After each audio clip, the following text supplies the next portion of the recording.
And you're welcome back to press conference on CTV. I'm excited. There's a reason why I'm excited. One of the key feedback we've gotten from viewers over the past few is the fact that the program has been dry with all male faces, and we are going up today with a bang in terms of variety.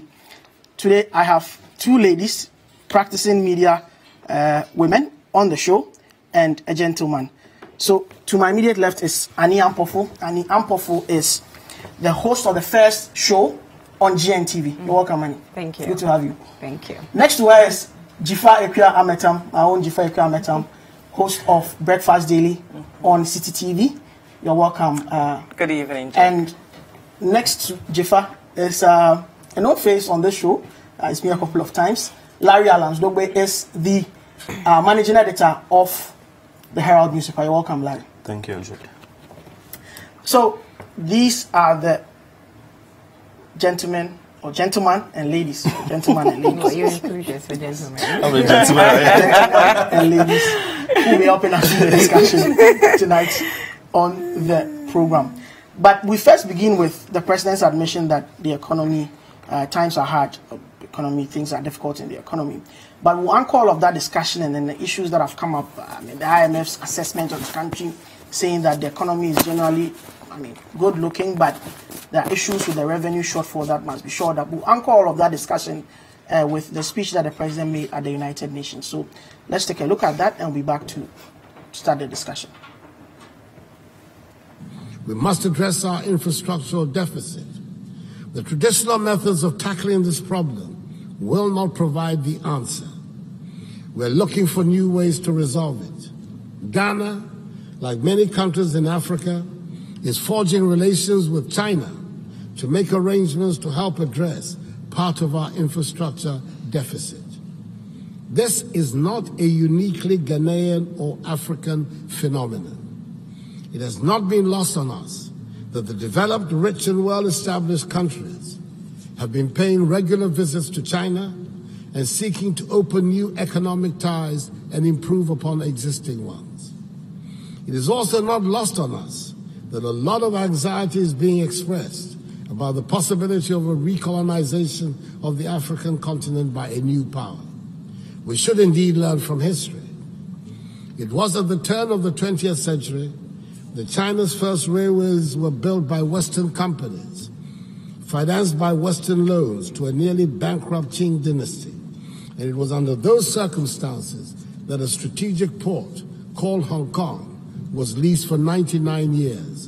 And the rest, as the saying goes, is history. Today, the former victim of Western Railways imperialism is lending billions to countries throughout Africa, Asia, and Europe to construct not only railroads, but also highways, ports, power plants, and other infrastructure, and many businesses. So that was President Akufo-Addo addressing the 73rd General Assembly of the United Nations. But specifically with regards to issues of the economy, he addressed a group of Ghanaians in the US, and this is what he says, or this is what he said. He says, we have to approach the foreign exchange matter medium to long term by expanding our supply base, expanding our capacity to export, not just crude oil and raw materials. So we are not in a crisis. The difficulties that we are going through now are difficulties the system will be able to accommodate. It has led to difficulties in the lives of ordinary people in Ghana, but events were out of our control, and we have to find a way of accommodating, and we are going to be able to do so that we can get a more even keel. Those are the words of President Akufo-Addo. Let me begin with you, Annie. Why is that? All right. Because you're sitting next to me. Yeah, so some will say that, it's actually bold. Others will also say it's long overdue for the president, as a measure of empathy, to admit that indeed things are not as rosy as he would have wanted it to be. What's your own reading of the situation? Well, thank you, and good evening to the viewers. It's sometimes we find ourselves in a very difficult situation to comment or share our opinions about what is going on in the country because of what we find ourselves doing. Yes. the moment you share your opinion, you might be seen in very different and funny colors. But that's why I distinguish myself by saying I'm the journalist with an opinion, so that if I say something, take it from the point of view where I'm coming from, that I have an opinion as a Ghanaian. It was refreshing, and to admit that, yes, we are in hard times. I had opportunity to speak with some economists who admitted that, well, the one who is in the driving seat, the first point where he has to hit or admit is that we are in hard times. The moment you admit that, then we must be convinced that we are on the right path. It means that you've seen a difficulty, you've identified a difficulty, and you're probably making the efforts to solving it. I also find myself complaining a lot when we have newspapers or headlines in the mornings, and the headlines will normally be having taglines like the president, or maybe the country is in the pipeline of doing this, president has promised that, president I want to see headlines where it's screaming, we've done this, we have done that, this is where we are. You know, I don't want to see headlines like we are going to do, or because you agree with me that we have been screaming those headlines for decades and it's not changed till date. So as much as I'm happy the president admits that, yes, we're in hard times. So, I mean, it's not out of control. It's, well, we hope so, that it's really not out of control. I'm coming. I asked the economists, okay, it's a good admission to say that, yes, we are in hard times. But you, as the economist, what do you see? And he says that the president says we are not, what's the key word he used? We're not in crisis. Thank you. We're not in crisis. But he sees beyond problem. He said, and that was very tricky for me. He said, I don't want to say we are in crisis, but to me, what we're in is beyond just a simple problem. So what's the word between the crisis and a simple problem? And for what I do, obviously, I'll do the analysis and think about it. Okay, what word should I put there? Between crisis and problem, what is there? Do you understand? But I still got to the conclusion that we're in crisis. So you don't agree with the president's, his diagnosis of the problem that we have as a country? Someone said that we don't need you to come and explain the problem to us. Thank you. Don't come and explain the problem to me. But apart from his analysis of the whole issue, this week the IMF was in town. They essentially believe that the economic management is okay, but the issue with the revenue shortfalls must be worked on. That was their conclusion with regards to that. So he's not the only person saying that. Just a few weeks ago, we had an international rating agency, Standard & Poor's, also upgrading Ghana's outlook and saying it's stable. I wish you don't mention, because the economists are telling us, people will stop talking about it. They're telling us to stop talking about it because it's no big deal. Like B to B plus and B minus and what? Like, what did it change? You, as you're seeing here, did it change anything in your life? No, but there are indicators. That's what we've agreed to measure things by. You know, sometimes as a journalist, I feel like I'm doing the people a lot of harm than good. How? Because I am reporting what the numbers are saying. But I'm speaking for that person, that man in the village. And I'm talking about what B plus means. And sometimes I'm mentioning economic terms and I feel guilty. Okay, what am I doing? Do they understand what I'm saying? You know, I can understand that, yeah, we have to do the due diligence by saying what the figures are, putting them out. Yes, it's true. This is the, what's it called? Just recently, was it last week? The economic team at the Bank of Ghana. Yes. It was the monetary policy. Yeah, the monetary policy committee. They gave us their latest numbers. Did it reflect in the banking sector? Even in the past years, they've always been giving us their numbers and their pegs, but it's not been reflecting in the banking sector. So for you, they are just numbers of no relevance to Well, I am saying that, well, they are numbers, yes, but you help me help the people. As the head, you the leader, as the politician, whether we like it or not, this country is being ruled by politicians. It's a political rule.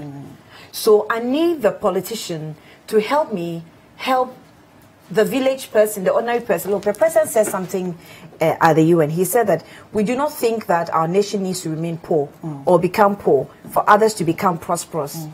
This was very deep for me. We do not. I salute him for saying that. It's true, but in natural sense, that's the reality in Ghana. The poor continues to become poor, and the rich continues to be rich. Let's mention the universities that we have in Ghana. Let me pick Gimpa. Let me pick Legon. Let me pick Tech. Let me pick Ashesi. Let me pick Central. These universities, I think Ashesi pays the highest of school fees.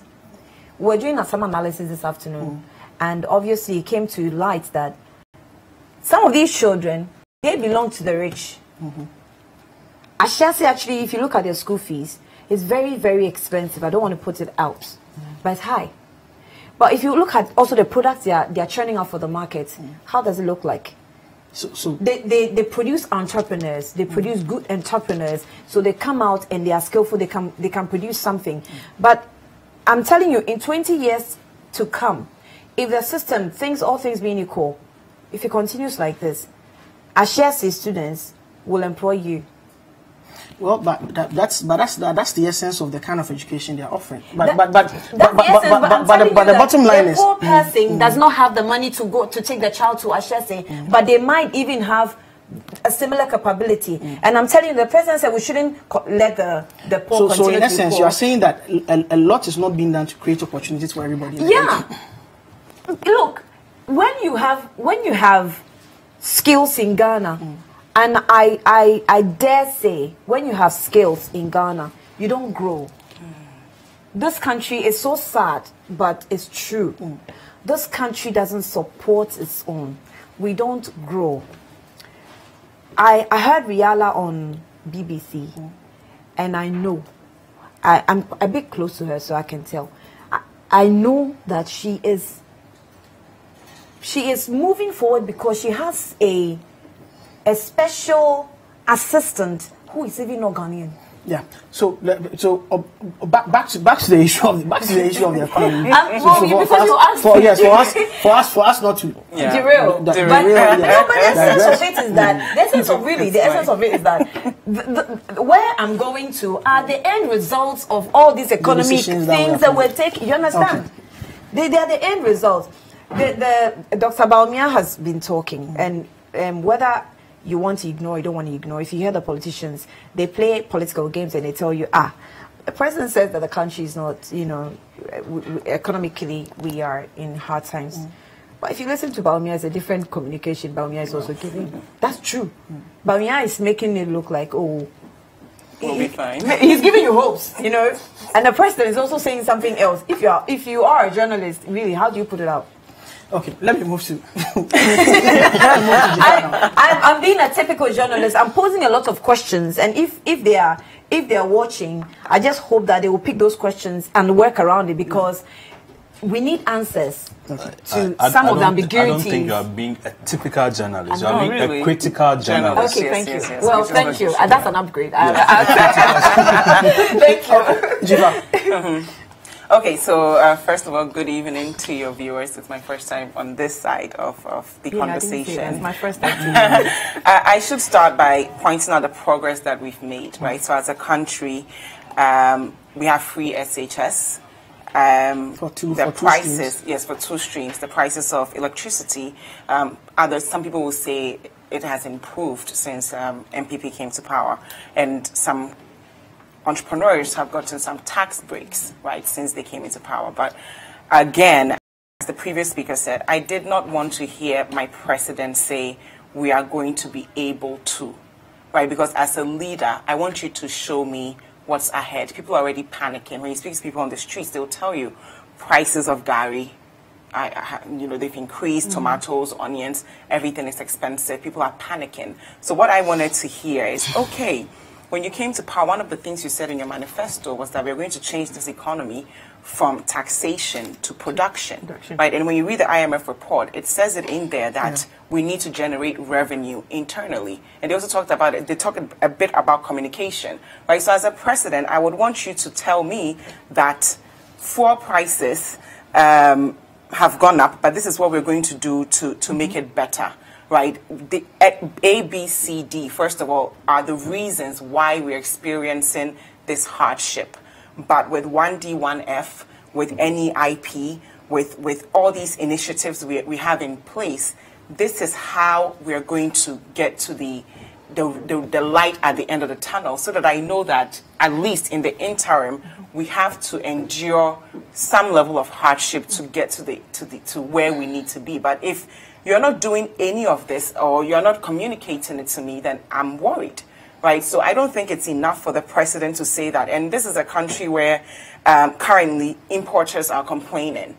Right, Guta is they're constantly complaining about people not buying their goods. Manufacturers are complaining that cost of production is high. People are not buying. So how exactly are we going to promote local production when the end user, the customer, doesn't care where the product is made? They just care about price points. And currently, producing outside Ghana is relatively more affordable than producing in Ghana. So I would want to hear these kinds of things from my president, not that we are going to be able to do so. That is too vague for the problem we are tackling. But is it not a good start? It's not. It's not enough. It's not a good. It's not a good start at all. For you to admit that there's guys, we thought this was a rosy picture.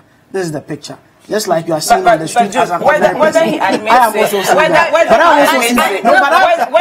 am also seeing a bigger picture. But Duke, whether he admits it or not, whether he admits it or not, we feel it in our pockets. Yeah. So we don't really need him to admit it. We need him to show us the road map. This is how we are going to get there. And by the way, let me also point something out. He said something in his New Year's speech, that it is in everybody's interest that we who are counted amongst the poor of the world make a rapid transformation from poverty to prosperity. It's not in everybody's interest. It's in our own interest. When China comes to Ghana, they're not coming to Ghana because it's in their interest for us to progress.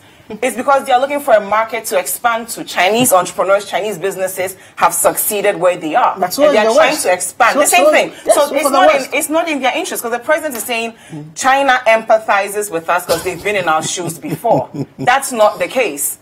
Right now, we are not equals with China. So as my president, I would want you to tell me that this is our interest, right? And when I hear Geba and all these guys complain, it's like our local businesses don't even feel like our leaders are on their side. And Duke, I'm tying this into revenue generating activities. If I'm an entrepreneur, I'm a businessman in Ghana, and I don't feel like the people making policies are making them in my interest, that revenue generating activities we need for the economy to grow will not happen. And if that doesn't happen, we will always be poor. And Walter Rodney talked about this decades ago in his book, How Europe Underdeveloped Africa.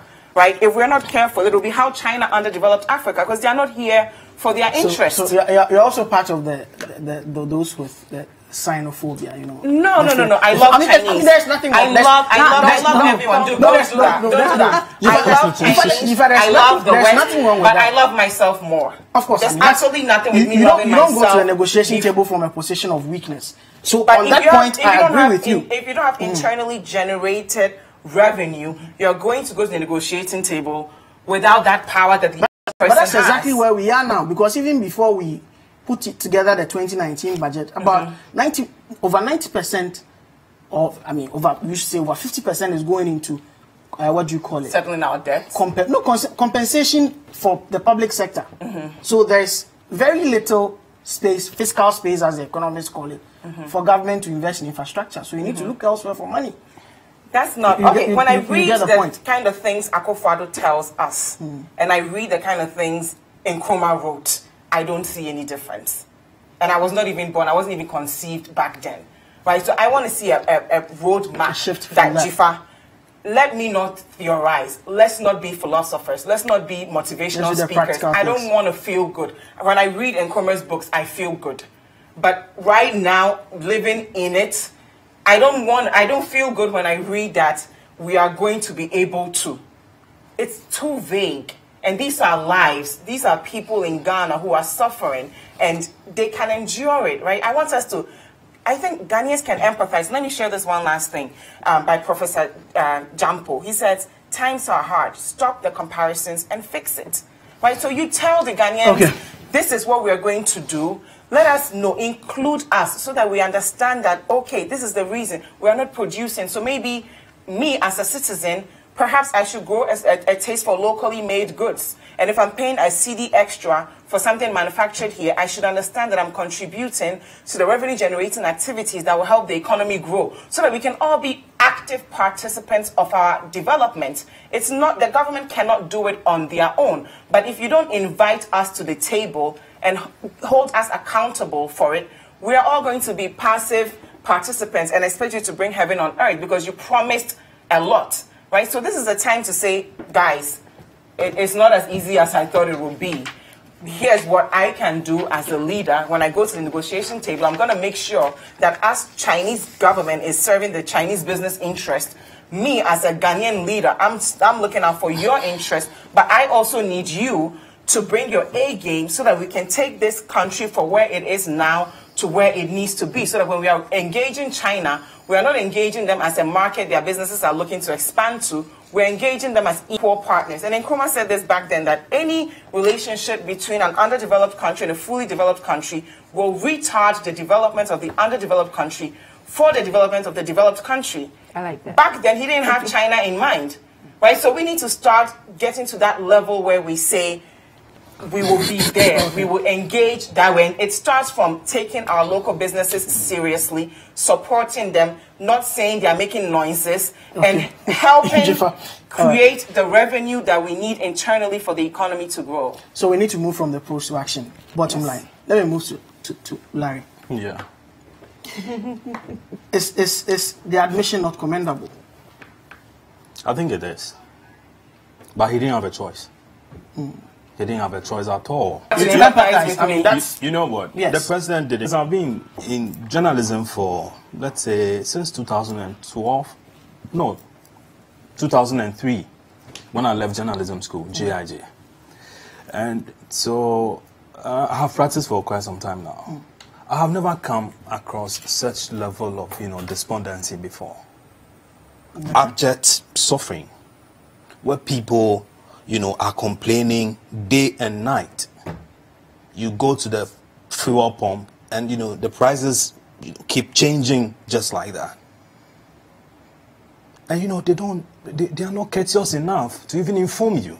No, wait, let's finish. We all sign up for this deregulation. No, we sign up for it, but listen, we have to be human in delivering it. So we should go back to the days of subsidies? Listen, at least announce it.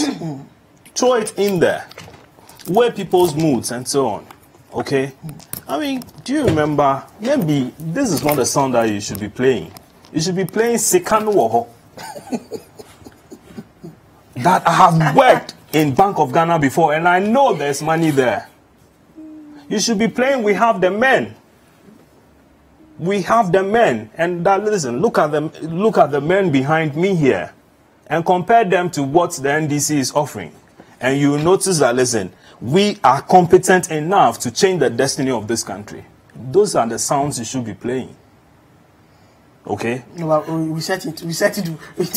Wait, and as the president was telling you, I mean, it's a good suggestion. As the president was telling us, I'm happy you didn't do that, because one thing I don't want us to do, every conversation in this country is politically polarized, right? Well, and it's not unique to but I don't think, I think that with what he's saying, I agree with him. And that's why I first said that. You quoted Kwame Nkrumah, remember? Oh, really? Yes.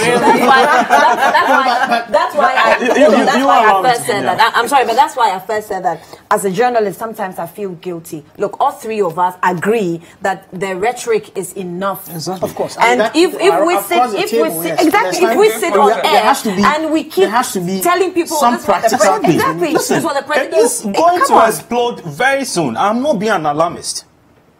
I am not. But you talk to people. She has been, she's just told us that she spoke to some economists.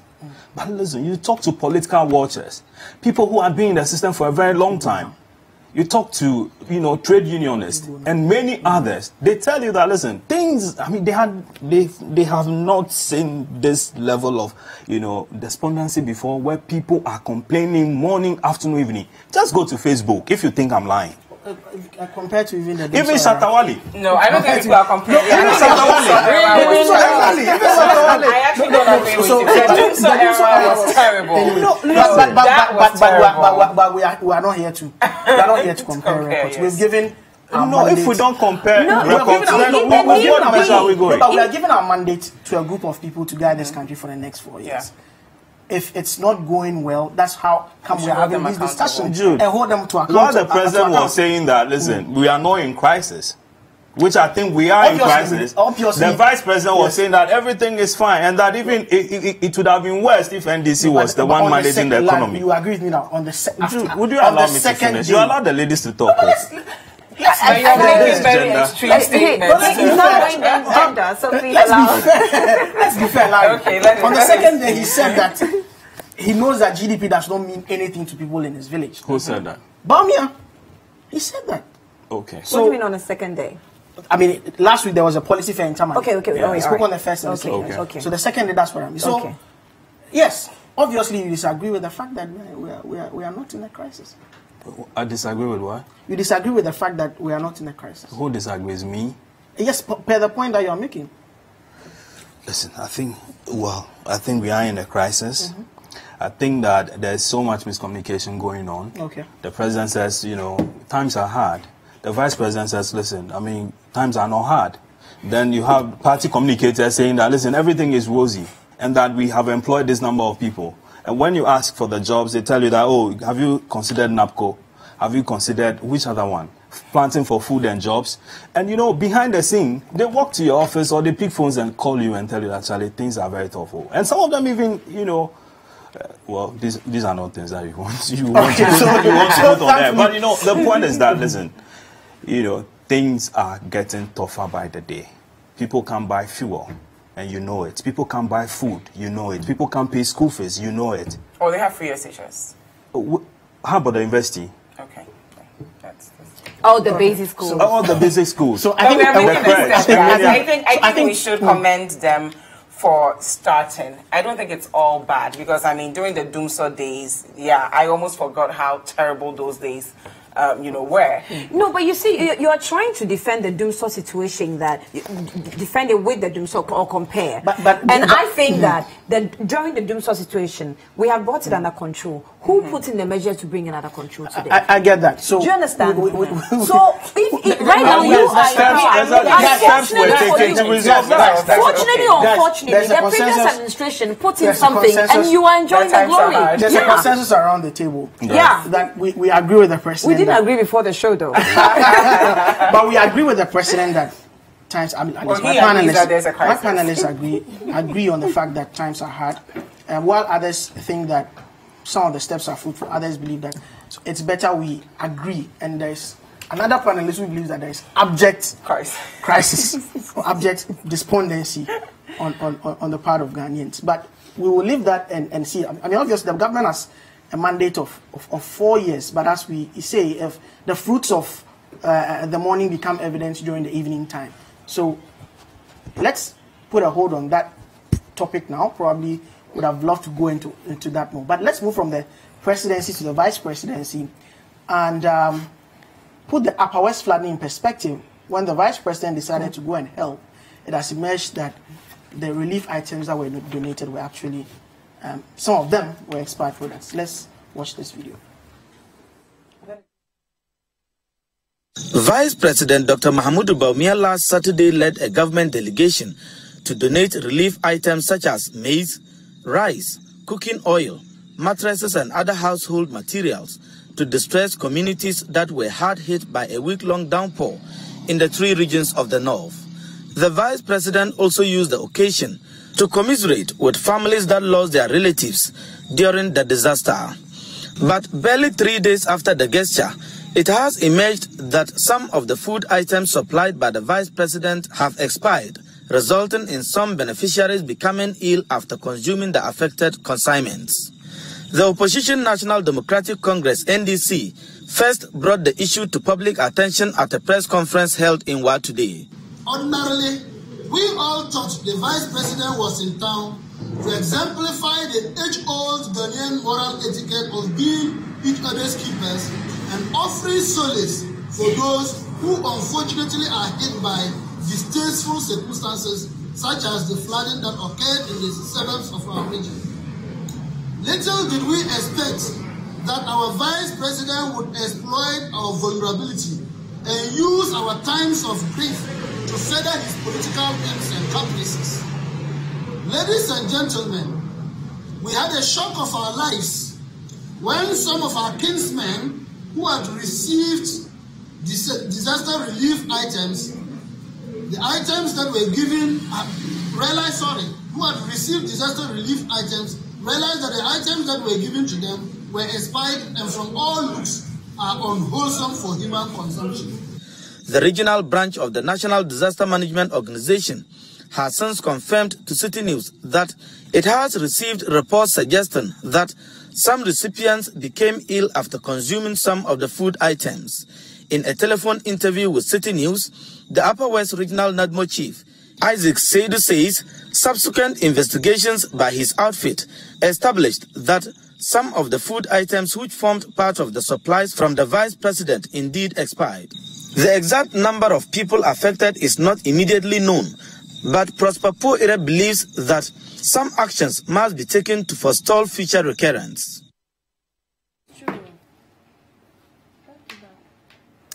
So that was a report concerning the Upper West flooding, where the Vice President is said to have donated some expired products, relief items, to the victims of that flooding. But NADMO has quickly stepped in to take charge of whatever happened. The Upper West Regional Stores Manager has been suspended for investigations to commence. Yeah. Sure. I read it. What could have gone wrong? What could have gone wrong? Yeah. Well, why are you avoiding the laughter? It's a disaster relief item that ended up being a disaster on its own. You know, it's first of all, I think that they should just have checked, you know, whatever it's moving from store before putting it out there. Now, it's quite embarrassing that you took the Vice President to a place like that to present items to people who are already, you know, grieving. And what you ended up giving them, you know, sent some of them to hospitals and so on and so forth. That is not good enough. But all this could have been prevented if, let's say, hours before then, or there's a certain regime in place where, you know, you constantly check whatever is going out there, because relief items are supposed to be, you know, under emergency. And so when you have them in store, what you do is constantly, you know, you check whether or not they are up to date, or, you know, they have expired, so that you pull those ones out of it and then, you know, you present the good one.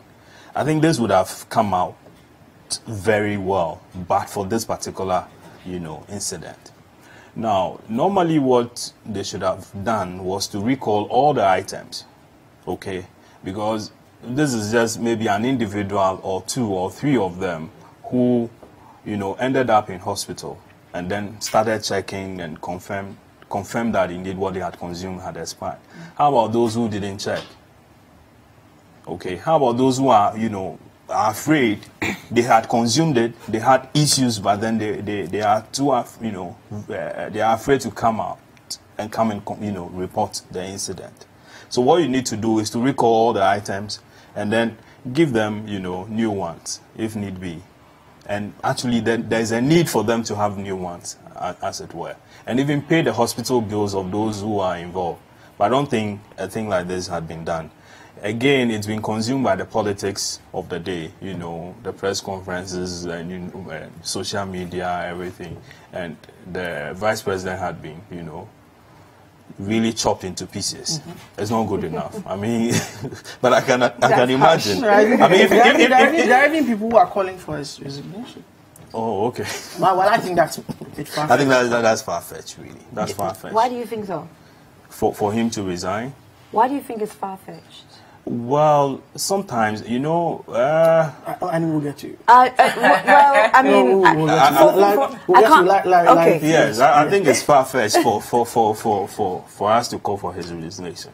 Apology, you know, will be enough, okay? And particularly when NADMO is saying that the things didn't come from him directly, and that they just brought out a thing, and then he came to deliver. Obviously, he was to take credit. If the thing had been, you know, had pulled off very successfully, he would have taken the credit. But with the fallout, you know, he should just have stepped out and said that, listen, guys, issued a statement from his office and say that, well, yeah, I'm sorry for so that more coming to take responsibility is obviously not good enough from your viewpoint. You know, normally they tell you that, oh, these guys have been interdicted. Oh, this is the person who did the... the stores manager has actually been suspended so that investigations can proceed. Maybe the suspension should have started from the NADMO, the head office proper. Okay, because then the NADMO coordinator would have gone to the place. He should have inspected the items. You get it?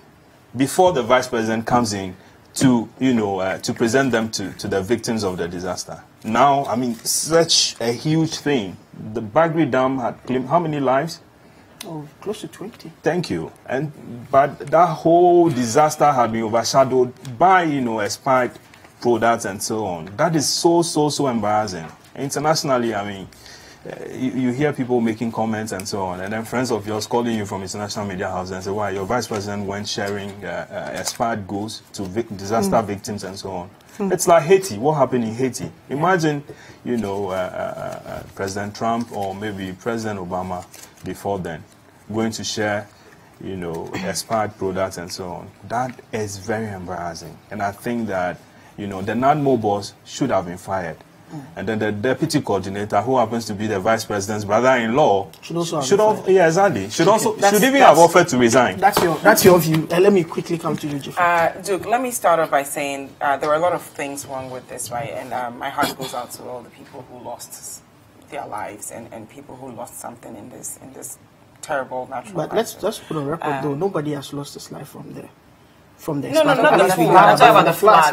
No, but I mean, it's not religious. It was just by way of information. The floods, yes. But people went to I'm not talking about the food at all. I mean, that's not to hold for anybody. Yeah, because this food issue, you know, it has taken the focus on the people on the ground, right? Yeah. And for me, it's really sad. If I were to be in the shoes of the victims, number one, I wouldn't want anyone to play politics with this. Right, so I think the Upper West Regional Communication Officer for NDC should not have done this. I think there gets to a point where we have to say, we are not going to play with people's emotions. There are some things you just don't play politics with. People have lost family members, they've lost their properties, they are in distress right now, and the last thing you want to do is use it as a thing to say, little do we expect the vice president would exploit, you know, our vulnerability. Like, you don't do that. So I just want to call that out first and say that was just as wrong. He was just as wrong as the person who didn't do his due diligence with the food. The second thing I want to point out is that the NADMO chief, the Upper West Regional NADMO chief, Isaac Siedu, should have done his due diligence. The same work that he's doing now to say, we've been informed that we're investigating, you should have, you know, preempted that this was going to happen. The vice president was not the only person there. You had Minister for Defense there, you had Minister for Interior. All these guys were also MPs in that region were there. So even if your workforce are the laziest people on the planet. And under Ministry of Interior. Even if the people working for you are very lazy, they don't have the drive, they don't do due diligence. At least if you have the vice president, you know, come in to work with you, the least you can do is, guys, let's put on our A game today. Right, so it says a lot about their work ethics. It says a lot about how they take their responsibilities and their task, and it's shameful. And I don't think this is something we should have played politics with at all. We should have first empathized with the victims. Secondly, we should have ensured that we pay due diligence. Because if this is being done, then you can imagine what else they've looked over, and we have not caught it. Right, so we need to take politics away from the way we do things, because really the vice president isn't the one that's going to change this country. It's all of us and the things we do when no one is watching. If someone had just paid attention, this wouldn't have gotten to the point it did, and people didn't pay attention because they thought they could get away with it, right? So I think we need to have a broader conversation just about. A minute. I hear the suspended officer.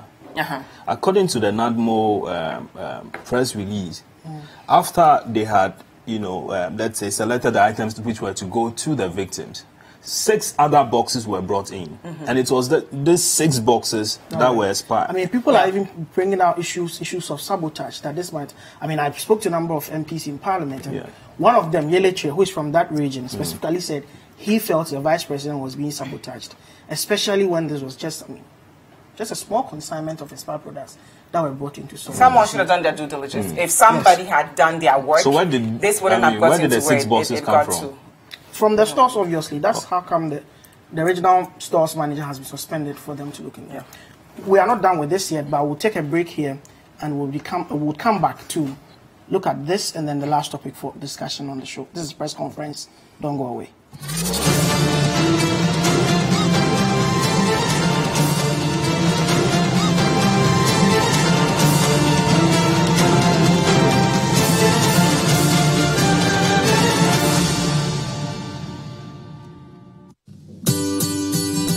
City TV is live. City TV is a free-to-air digital channel.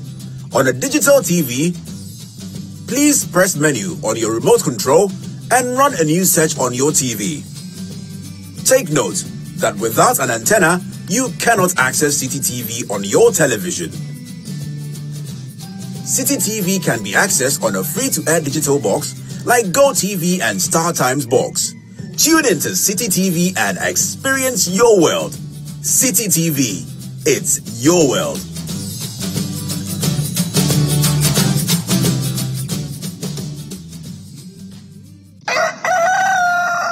We spice up your mornings with culturally enriched conversations, social interviews, and policy-oriented discussions that will keep you updated on the progress of the nation. Because we're giving only those in their 3rd trimester. So in the next 3 months, those in their 2nd would be ready to receive the kits. And we're taking data at registration, which is before they take the kits, at delivery and post-delivery, so that we can analyze and we'll see the numbers. So from the numbers and the data that we're collecting, we would know what has worked, what hasn't worked, Join the Breakfast Daily team Monday through Fridays from 7:30 a.m. to 10. Let your voice be heard with the hashtag Breakfast Daily. Join us for breakfast daily, only on City TV.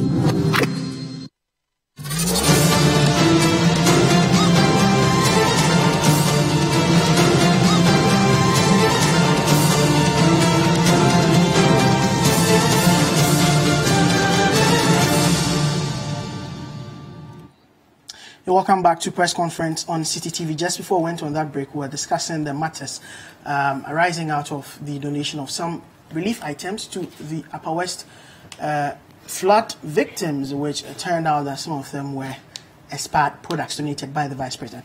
Now, Annie, when we're doing the submissions, at a point you felt that the Vice President should resign. I think that's a bit far-fetched. No. He said that it was far-fetched that people were calling for his resignation. And I asked, why? So what's your... Because I'm torn between the two. Whether he should resign or he should not resign. I'm going to be my critical best, like you described me. Obviously, there was a lapse within the trail. Remember that when MPP, came into office, the first 100 days was the Vice President that came to give us the, 100 and... It was a town hall meeting. How many achievements? Was it 110? 100. Or 100 and something? It was the Vice President. It was 110. Yeah. I think 113 or something. He was the one. One achievement. Really? Thank you. He was the one that led that campaign. Sometimes they achieved double. Because it was obviously over the 100. Really? I mean, you get where I'm coming from. You're obviously been taking it out of my mouth. You know what I'm talking about. He is the one that led that campaign. As a journalist, how did it come to you? How did you explain that to the people? That the Vice President said, in one day they had one achievement, or they gave you one achievement, which is this. Didn't you feel ridiculous explaining that to the people? Well, I have this, I received this on my phone. What's the incontrovertible? What is incontrovertible is that without Nana Addo Dankwa Akufo-Addo, there will be no free SHS. Let's stick to the issue. I'm sticking to the issue. Yes. But I'm just laying the foundation for you to understand where I'm going to go. You're talking about but this is something that we cannot independently verify. You're saying that we are what's it called? There was an attempt to embarrass the president, the vice president. That's what some people are saying. So I'm saying that the vice president's face has been put on a lot of things, and he has allowed it. He's okay with it. So why should we be worried? When he was called to lead the team, this probably happened on his blind side. Blind side. Yes. That's not to hold me for him, but obviously there was. Do you remember him accusing people of not reading? Thank you. And people were even, referring to it. Let me ask you this question: at what point do you think that a vice president should resign? So this was unpardonable. When he misbehaves. Do you get where I'm coming from? I mean, should we have recorded a death? 2, 3. I mean, 1 too many, though. And we didn't record one. But we recorded death during the flooding. It was what led into this. So fine. But we're expecting that someone should have died first before we say the vice president should have resigned or should resign. Somewhere you wouldn't even call for it. He would do it diligently. They are defending that he didn't know. They are defending, I agree. He didn't know. He was actually somewhere. He didn't read. Was he supposed to read the items? Come on, he wasn't supposed to read the items. Larry, I don't appreciate your But he cannot. But he cannot. It's like I'm sorry to say this, but it's like the bank's collapsing and someone comes to say that I am not in charge of the day-to-day activities. Okay. Yeah. So bottom line is, you think this is so unpardonable the vice president should take the fall for it? This cannot happen in the private sector. It can't happen in the private sector. That's why the private sector continues to thrive. It cannot happen that you give relief items to people who are already struggling, and you're saying that some of them cannot even, they didn't say, they cannot even read. No, exactly. They can't even read. All they want is help me. And they have their mouths open. Just pour it into my mouth. I don't know if we know for a fact that it was detected. I'm using that advisedly. I'm using it advisedly. Because from the story we have, it's actually some of them who even reported that they are also checked. Maybe some didn't check. That may not be factual. Look, I'm using advice. And even in the private sector, if your CEO, a CEO will work with a management team. Right? If someone in the management team messes up, you don't say the CEO should except resign from his position. It's an extreme case. No, because it's an extreme case. You see, you're not. That's why when there's a team on a program, there's always a leader. We don't want you to. There's always a leader for that team. If something goes wrong, you know who to ask. Yeah. And in this case, it was the vice president that was the leader, even though NADMO was responsible for the day-to-day activities of relief items. It was suggested during the week that NADMO should be checking their items during the week, during the period when they get relief items, and be checking the expiry dates, so that when it's getting due, they can probably give it out. But it was also advised that the moment you introduce that style, they will take advantage of it and abuse it. Sure. Before you know, you're asking is, oh, it was expiring, so we gave it out. Meanwhile, So I'm saying that the vice president should take responsibility of this. If he will not resign, I can't force him to resign, but he should apologize. It's serious. It's embarrassing. It's highly embarrassing. It's serious. I don't know at what point. You see, Ghanaians, we're always like that, and that's why they always take us for granted. If we don't force them to do certain things, it will get to a point people will have to die before you say, okay, then I've resigned. All right, so that's Anian Pofu. But on this issue of NADMO, I think that seriously, NADMO over the years, I mean, and this is not tied to any political party or anything, but over the years, it's been a place seen as a reward for for when parties come into power. Usually, people who do not really understand disaster management and whatever are the ones who are put there.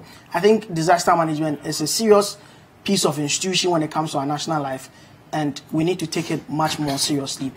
Having said that, we'll move to our last topic, which has got to do with the digital terrestrial migration platform, DTT Phase 2. There were a series of meetings on Thursday, first in Parliament with the Communications Committee of Parliament, ended at the Ministry of Communications, and where the stakeholders managed to reach a certain agreement. So let's watch the video where the Information Minister nominee, Kojo Opoku, is announcing the number of things that have been agreed to or consensus that has been reached at that meeting. The parties have agreed to continue with engagements on the project as the project proceeds. The next meeting of these stakeholders is scheduled to take place within the next 4 weeks. Stakeholders at the meeting were the Ministry of Communication, the Ministry of Information, Ministry of Finance, the National Media Commission, the National Communication Authority, the Ghana Independent Broadcasters Association, Film Producers Association of Ghana, the Ghana Academy of Film and Television Arts, the Ghana Actors Guild, NAFTI, Ghana Broadcasting Corporation, Ghana Institute of Engineering, KNET Limited, and ILC Consultants. We're grateful to stakeholders and to yourselves for being around for today's meeting. Information Minister nominee Kojo Opoku. Jifa, I'll begin with you. Okay. Is this the end of this whole rancor? I don't think so. Do you sense that we've come to a resolution of the matters? No, because when you hear how all this started, local businesses felt left out in the conversation, right? And it's not unique to StarTimes. For me, I think the conversation I will say we've reached there when we begin to talk about this is the interest of the Ghanaian businesses. This is how we are putting your interest first. And in the long run, this is how we will benefit. Because, I mean, we've had Western companies come to this country and say all sorts of things to us. And then in the end, they get their interest, they leave, and then we're here to pick up what's left, right? And I don't want to see that happen with whatever country or whatever business, foreign business comes to Ghana. So I would think, for me, I will see progress when Giba is finally happy and they say our government, our leaders are prioritizing us over foreign interest in Ghana. Okay, thank you. Annie? Well, I think that if we're saying we want to move the country from analog to digital, not even analog to digital, not in a TV term, but we're moving from the export, is it export base? Yes. Or yes, import base to base production. So it's Gorgeous Back economy. Yeah, that's the president's just say Ghana Beyond Aid or Ghana Beyond Aid taxation is one. to production. Production, we want to produce as a country. We want to grow our own. The best way we can do is use what we have. And I don't think that the deal we're giving to StarTimes, although they have come to a certain level of agreement, I still feel that whatever StarTimes is going to do, Ghana has the capacity to do it. Okay. Larry. KNET. I mean, if these guys have been here for all this while, and they are Ghanaian, it's a Ghanaian company. That's my point. Exactly. Why wouldn't you allow them to do it? Now, the statement that was issued was just a clever means of killing, just cooling down the pressure. That's a bit extreme. But that is what it is. Because at least before you take my time, Parliament, the Communications Committee of Parliament is still summoning the minister. Yeah, the minister was still coming. Yeah. Okay. And so it means that the issue hasn't really been resolved. Well, she said KNET, StarTimes, the equipment StarTimes is bringing in are all for free. This is beginning to smell like this is beginning to smell like which they are ready to extend to. This is beginning to look like the drill ship incident where there was a case in court, you went and pulled it out. And again, at the time, it was the President Akufo-Addo, who pulled it out. And Esla, is it Esla? Yeah. Esla, as a special assistant to the Attorney General then, was the one who was very instrumental in that drill ship thing. We are beginning to see a replay of that incident. Well, we can't verify what you're saying. Yeah. No, I'm telling you for a fact. Okay. And if you want, I can give you the details. Okay. In any case, I mean, why? If the case was in court, are you saying you're seeing similarities of the deals? That is what it is. Annie, let's make the point. That is what it is. That there's an issue in court. Just when we are about to see the end of it, then you went and quickly pulled the case out of, you pulled it out of court. The next moment, this same company that is supposed to come in is giving gifts to your wife. It's also promising you some.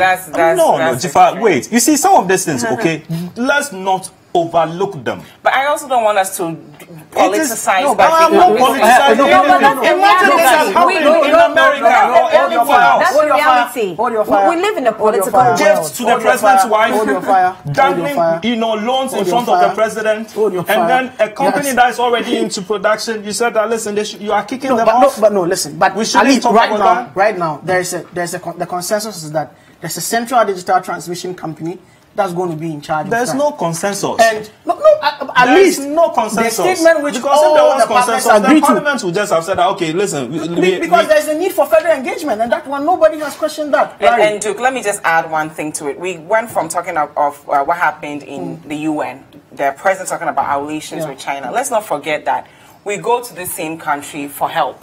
So sometimes our leaders, we need to empathize with them a bit, and they also need to communicate for help. with they come and take their resources. When they are at the negotiation table, there's not enough they can do. Out of time. Well, next time, give us more time. I think my producers have heard that. Let me go through just briefly some of your comments. This one says Mani Ampofo is surprising me with submissions. This one, that's from Masrico Hombre. This one from says Larry tell us before Nanadu came into office there was no doom, so he was just enjoying the glory. This one is from Darwin, who this one from Alex Medelson says when the I won't read this. Returns when we then obviously. And the citizen Paul Nkrumah says abject suffering really. Like seriously, this is the show for this week. I hope you thought it was worth your while. My name is Duke Mensah Opoku. I will be back same time next week. Good night.